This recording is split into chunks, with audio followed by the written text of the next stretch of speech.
There's a tree that is basically on top of the roof of the house and crushed part of the roof.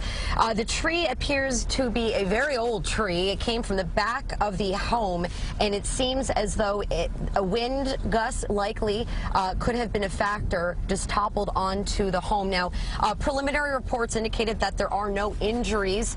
No one seemed to be trapped inside the home. We have someone from PSE&G right now on scene, and I think they're kind of looking inside the home and trying to figure out, who the owners are and if the electricity is impacted. Right now, there are no power outages in this neck of the woods, other than that tree that is literally on top of a house and cutting into the home right now. Again, this is in Westwood off of Park Place, but this isn't the only issue we had with trees falling down. Let's take a look at some video that we shot moments before. Now, the tree that happened around like 11:50, and about an hour before that, another tree over in Hohokus also fell down. But in that situation, we have some video you're likely seeing right now.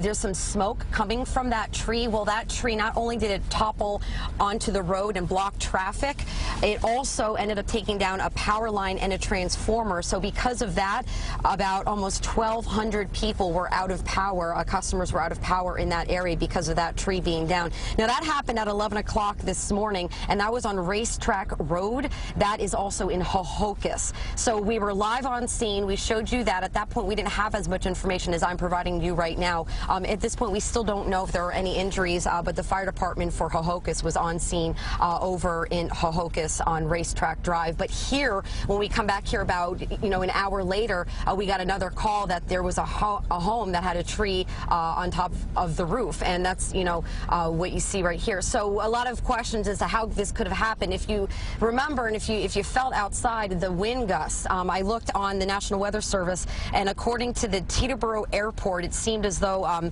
wind as of 11 o'clock this morning, around noontime, the wind gusts were about 30 miles an hour. Now, they're expected, according to the National Weather Service, to get up to 43 miles an hour of gusts. So don't be surprised if you hear more reports of these trees being toppled over.